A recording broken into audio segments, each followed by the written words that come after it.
I wanna love the know horse. something crazy Hawks. about me and the Atlanta Hawks is obviously I've always dreamed about playing for my home team and like playing for the Hawks. I played for the Hawks 2 separate times in my career, and both times were the worst runs of my career. Yeah.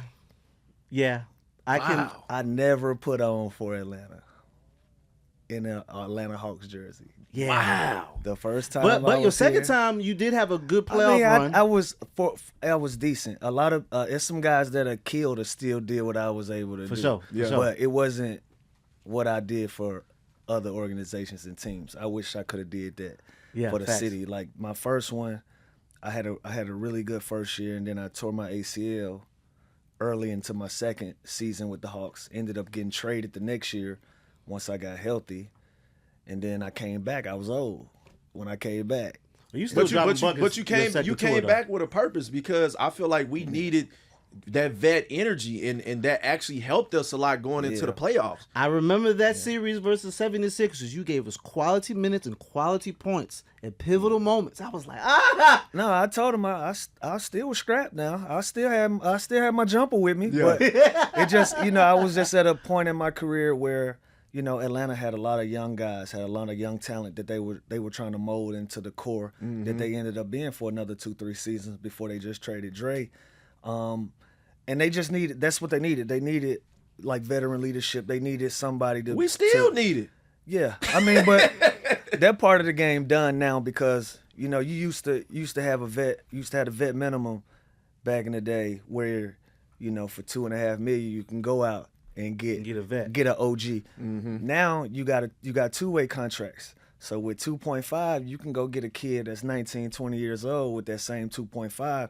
You might be able to go get 2 or 3 of them for that 2.5. And let's say one of them turns into a star. and now you got him for a cheap price. Yeah. Opposed to a vet that can't give you nothing physically. He got a mortgage and It's a couple only- of baby mamas. You dig what I'm saying? That leads me to think that the Luka trade was all strategized.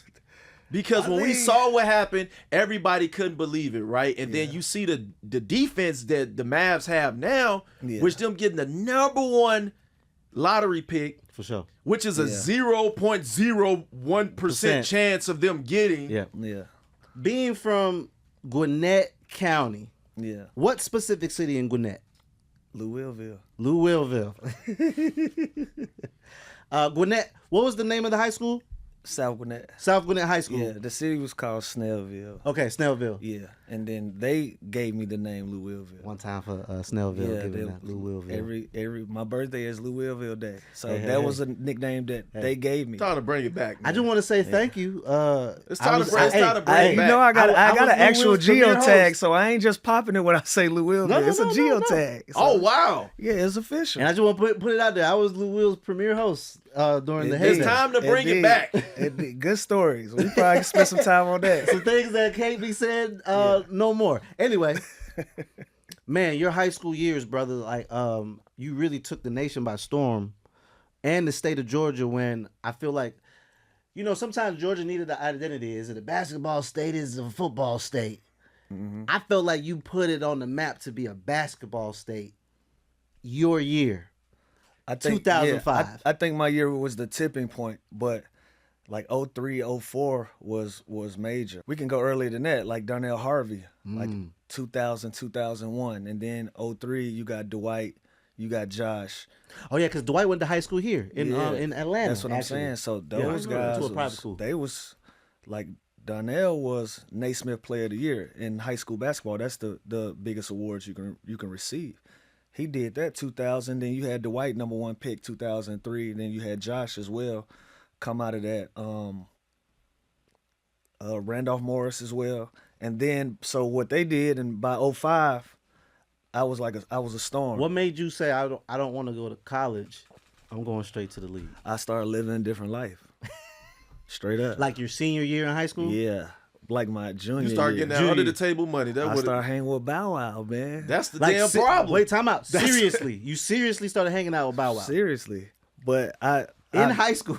I met Bow Wow through JD though. That's what's funny. JD was I was And cool y'all, with Bow Wow, JD. you and Bow Wow are about the same We age. the same age. And JD was like, but JD was like, I'm gonna introduce you to Bow. Got it. You know what I'm saying? Because he like, y'all same age. I'm gonna introduce you to Bow. So I met JD, and JD introduced me to Bow. And I honestly started living a different life. I had a clear cut dream. You know, when you growing up and you know you intentional about what you want. I never had a B plan. You feel what I'm saying? Like I never had a B plan. I was arrogant enough to think like, bro, this gonna work. Now, did I think it was gonna happen that early? No. Sebastian Telfair kicked that door open for How me. do you